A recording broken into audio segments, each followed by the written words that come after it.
Welcome दोस्तों। आज हम देख रहे हैं कि जैसे आप लोग देख रहे हैं कि एक साइट पे आया है और प्लिंथ बीम की सरिया बन रहा है। इससे पहले भी हमने एक प्लिंथ बीम की वीडियो बनाई थी जिसमें प्लिंथ बीम की कुछ चीज़ों के बारे में बताया गया था।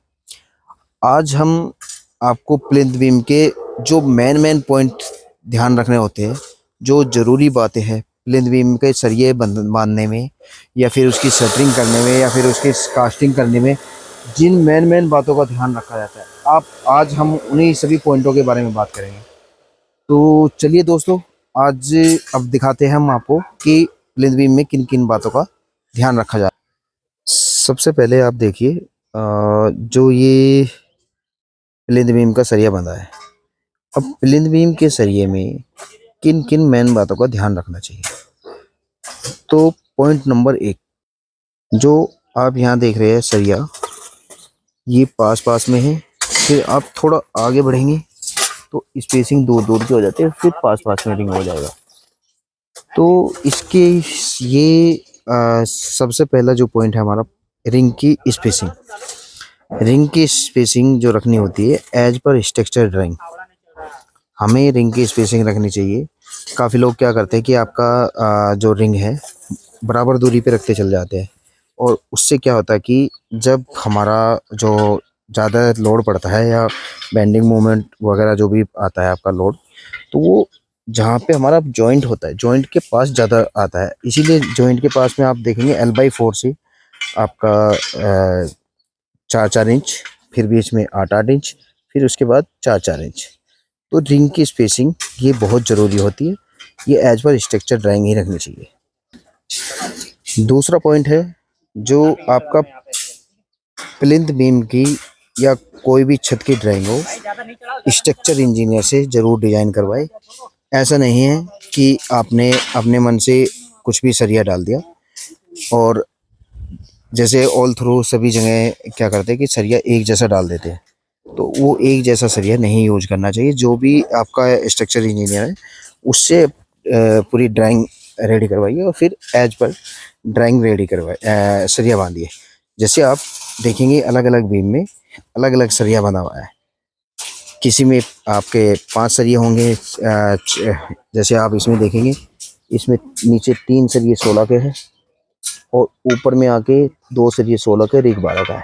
और यहीं पे अगर इस बीम में देखेंगे तो इसमें नीचे भी 2 सरिये 16 और एक 12 है, और ऊपर में भी आपका 2 सरिये एक 12 है। तो ये एज पर लोड है, आपकी जहाँ पे भी जो भी बीम होगी सब बीम में चेंज होता है। जिस बीम पे जितना लोड है उसी लोड के अनुसार ये कैलकुलेट करके सरिया डिजाइन किया जाता है। अब बात करते हैं पॉइंट नंबर 3। पॉइंट नंबर 3 ये होता है कि जहाँ पे भी आप देखेंगे, जहाँ पे भी आपकी बीम का एंड होता है, एंड में क्या होते हैं, अधिकतर ठेकेदार क्या करेंगे कि आपका बीम, जैसे ये वाली बीम इधर से आई, ये यहाँ पे एंड हो गया, ये बीम उधर से आई, यहाँ पे एंड हो गया, तो ये जो एल लगे हुए दिख रहे हैं आपको, ये एल मुड़े हुए हैं सभी बीम में। ये बीम के एंड पे ये एल लगे होने चाहिए, क्योंकि जब ये एल लगे होंगे तो ये क्या है कि कंक्रीट में एक मजबूती से पकड़ बनाए रखते हैं, जिससे क्या है कि भूकंप के टाइम पे ये बीम को फैल नहीं होने देंगे और ये कंक्रीट के साथ में मजबूती से जकड़े रहेंगे। तो ये एल का विशेष ध्यान रखें, जहाँ पे भी आपका बीम का एंड हो तो ये एल ज़रूर लगाना चाहिए, चाहे वो स्लैब की छत है, सॉरी स्लैब की बीम है, या आपके प्लेन बीम है, या कहीं पे भी बीम डली हो, तो ये एल ज़रूर लगे होने चाहिए। अब बात करते हैं पॉइंट नंबर 4 की। दोस्तों, ये रिंग में आप रिंग को बनाते वक्त आप ये ध्यान देंगे, ये रिंग कुंडी बोलते हैं इसको, ये अंदर की तरफ मुड़ी होनी चाहिए। जो कि मैंने अपनी पहली वीडियो में बताया है कि ये रिंग की घुंडी 135 डिग्री का एंगल होता है। अगर यहाँ से देखेंगे तो यहाँ से 135 का एंगल होगा, और अगर यहाँ से चेक करेंगे तो यहाँ से 45 का एंगल होता है इसका। तो ये अंदर की तरफ मुड़ने होने चाहिए। इसकी वजह ये होती है कि जब भूकंप आए या किसी वजह से लोड आए तो ये सरिये को खुलने नहीं देता, बीम को फैल होने के, जब अगर बीम फैल होती है अपने कंप्रेसिव लोड में या टेंसाइल लोड की वजह से, तो ये रिंग इसको सरिये को खुलने नहीं देती। तो ये बहुत ज़रूरी पॉइंट है। अब बात करते हैं पॉइंट नंबर 5।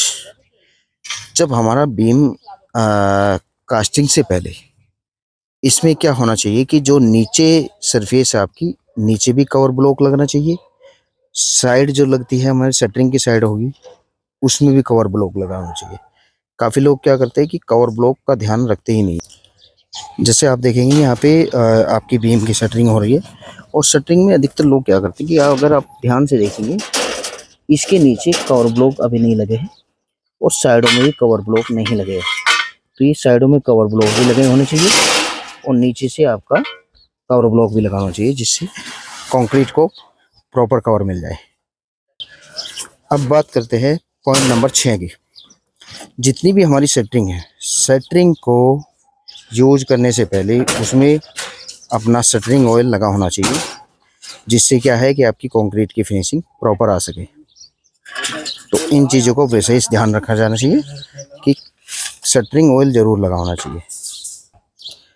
अब पॉइंट नंबर 7, इसमें जब भी आप कास्टिंग कर रहे, कंक्रीट का कास्टिंग कर रहे, तो कास्टिंग के समय में आप वाइब्रेटर का यूज़ ज़रूर करें, जिससे हमारी जो भी है कंक्रीट है आराम से कॉम्पैक्ट हो सके और प्रॉपर जो गैप है वो फिल हो सके।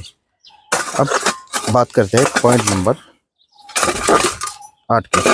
पॉइंट नंबर 8 में ये आपका, जब हम कंक्रीट का मिक्सचर बना रहे हैं तो मिक्सचर बनाते वक्त विशेष ध्यान रखें कि जो हमारा ग्रेड है, चाहे वो M20 है या M25 है, उसकी ग्रेड का यूज जब कर रहे हो तो उसका प्रॉपर मिक्सचर होना चाहिए। तो दोस्तों, उम्मीद करते हैं जो जो पॉइंट्स हमने बताई आपको, जो जो चीज़ें बताई है, जिन जिन बातों का ध्यान रखना चाहिए, वो आप सबको समझ में आ गई होगी। तो उम्मीद करते हैं कि आपको वीडियो अच्छी लगी। अच्छी लगी तो लाइक करें, शेयर करें और कमेंट जरूर करें। धन्यवाद।